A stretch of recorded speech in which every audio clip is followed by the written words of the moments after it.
Assalamualaikum warahmatullahi wabarakatuh. Perkenalkan, kami dari kelompok 3 akan mempresentasikan hasil dari diskusi dari kelompok kami. Lingkungan bisnis terbagi menjadi 3 bagian, yaitu 1 lingkungan eksternal, 2 lingkungan internal, 3 analisis SWOT. Apakah yang dimaksud dengan lingkungan bisnis eksternal itu? Lingkungan bisnis eksternal adalah institusi atau kekuatan yang luar potensial, terdiri atas faktor-faktor yang memengaruhi kinerja organisasi dari luar batas organisasi. Lingkungan bisnis eksternal memiliki cakupan yang luas dibandingkan dengan lingkungan internal dari sebuah organisasi pada umumnya.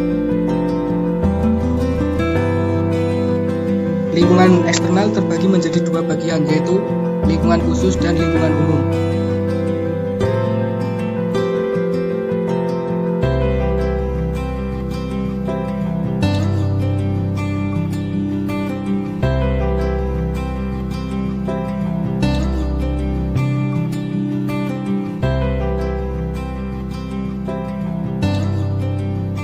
Yang pertama adalah lingkungan khusus. Apakah yang dimaksud dengan lingkungan khusus itu? Lingkungan khusus adalah bagian dari lingkungan yang secara langsung relevan terhadap pencapaian tujuan organisasi. Lingkungan khusus meliputi orang-orang yang mempunyai kepentingan dalam organisasi, di mana mereka adalah kelompok perorangan yang aktual dengan siapa sebuah organisasi harus berinteraksi agar dapat beroperasi dan berkembang.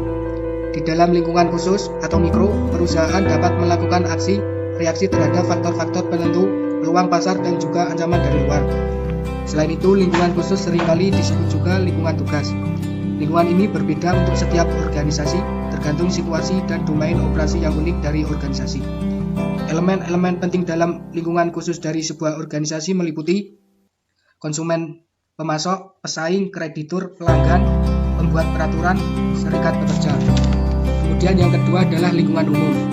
Lingkungan umum meliputi berbagai faktor dari kondisi-kondisi latar belakang dalam lingkungan eksternal, antara lain kondisi ekonomi, politik, hukum, sosial budaya, demografi, teknologi, dan kondisi global, yang mungkin memengaruhi kegiatan operasional dari sebuah organisasi. Tetapi dalam perubahan lingkungan umum tidak sebesar perubahan lingkungan khusus. Dengan demikian, manajer harus memerhatikan ketika merencanakan, mengorganisasi, dan mengarahkan serta mengendalikan aktivitas organisasi bisnis. Lingkungan ini meliputi kondisi ekonomi, kondisi politik dan hukum, kondisi sosial budaya, kondisi demografi, teknologi, kondisi lingkungan alam, dan globalisasi.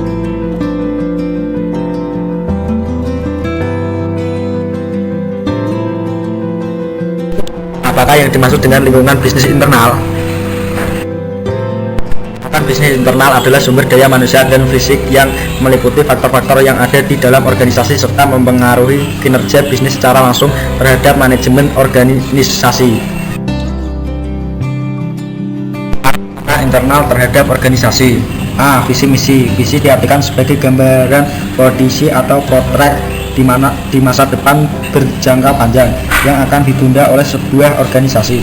Sementara itu misi adalah pernyataan mengenai maksud dan filosofi organisasi atau alasan mengapa sebuah organisasi eksisi. B. Kebijakan organisasi. Budaya adalah sistem dari kebersamaan nilai, terpercayanya dan kebiasaan di dalam sebuah organisasi yang berinteraksi dengan struktur formal yang menghasilkan norma perilaku dalam organisasi. C. Kebijakan organisasi. Kebijakan menetapkan batasan sebagai arahan dalam membuat keputusan. Kebijakan yang dibuat oleh manajer tingkat bawah harus selaras dengan kebijakan dan dari manajer yang lebih tinggi, misalnya mengenai kapan dan bagaimana kinerja dinilai.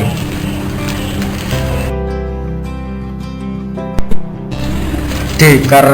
Karyawan berbeda-beda satu sama lain dalam berbagai hal seperti kecakapan sikap, tujuan pribadi dan kepribadian.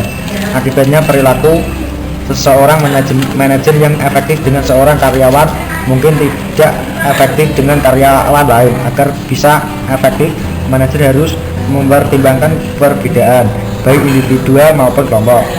Manajemen, sikap dan profesi atasan mempengaruhi bagaimana sebuah tugas dilaksanakan. Masalah dapat diatasi jika gaya manajerial dari manajer yang lebih tinggi berbeda dengan manajer tingkat bawah. Secara umum, manajer tingkat bawah harus menyesuaikan diri dengan gaya dari atasan.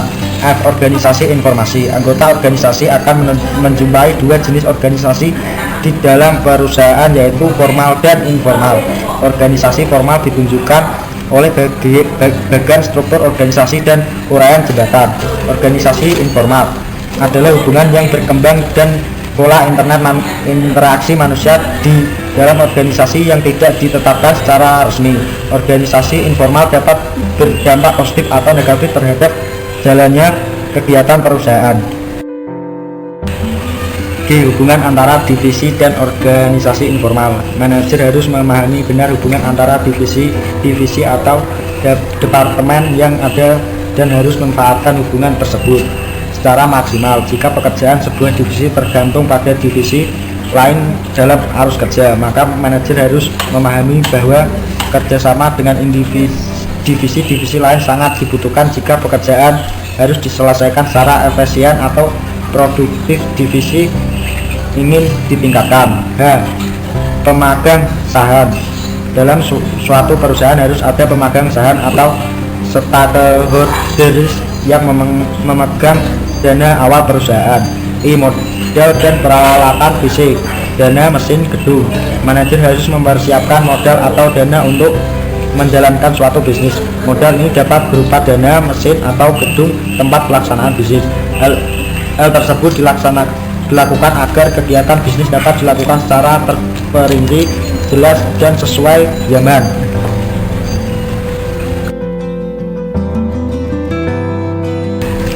Hubungan lingkungan eksternal dan internal dengan organisasi.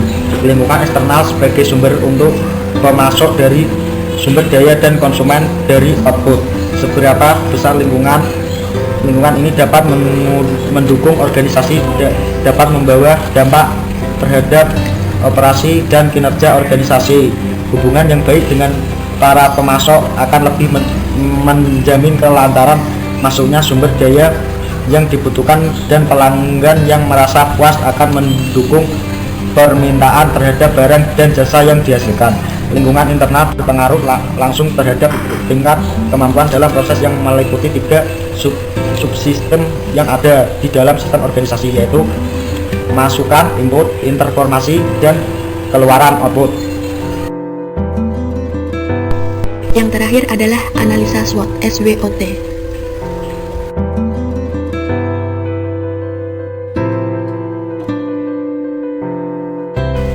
Apakah yang dimaksud analisis SWOT?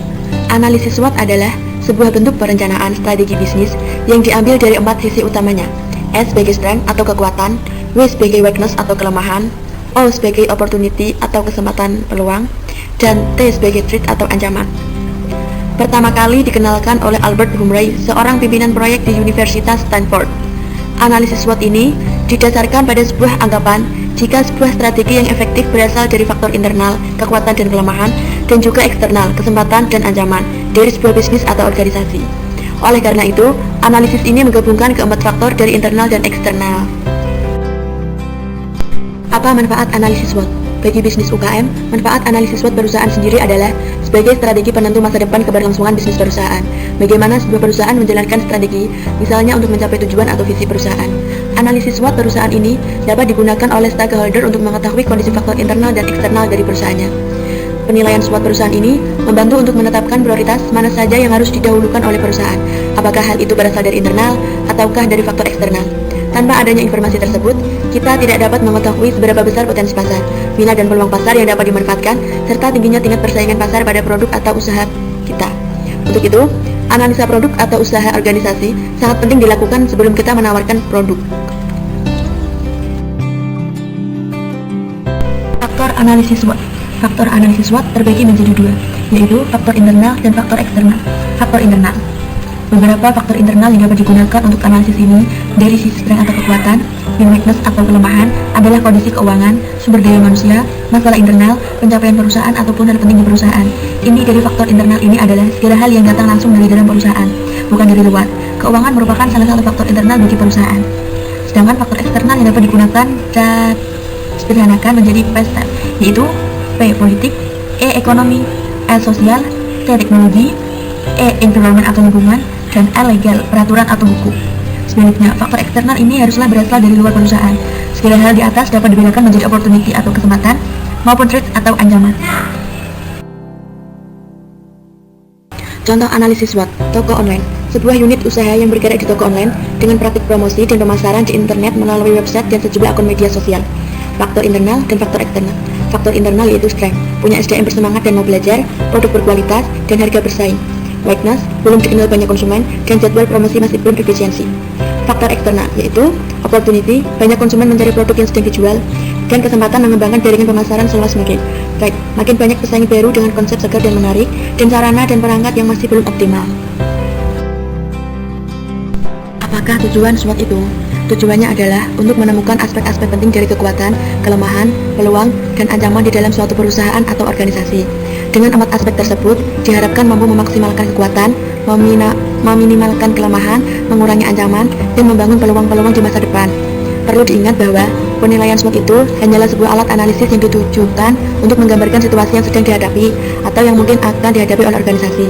Maka dari itu, analisis SWOT bukanlah sebuah alat analisis yang ajaib, yang mampu memberikan jalan keluar yang tepat bagi semua masalah yang dihadapi oleh suatu perusahaan atau organisasi.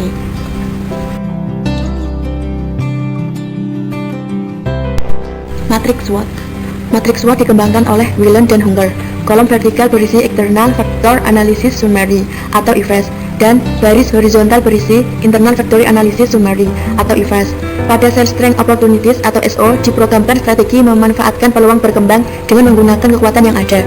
Pada sel Weakness Opportunity atau WO, diprogramkan strategi memanfaatkan peluang berkembang dengan mengatasi kelemahan internal. Pada sel Strength Threat atau ST, disusun strategi memanfaatkan kekuatan untuk menghindari ancaman. Pada sel Weakness Threat atau WT, dibangun strategi memperkecil kelemahan, dan pada sel yang sama menghindari ancaman eksternal. Strategi potensial untuk pertumbuhan perusahaan atau usaha. 1. Selidiki investor. Perusahaan dapat menyelidiki opsi untuk mendapatkan modal. 2. Buat rencana pemasaran. Karena perusahaan ingin menjalankan strategi pemasaran khusus, perusahaan harus mengembangkan rencana pemasaran. 3.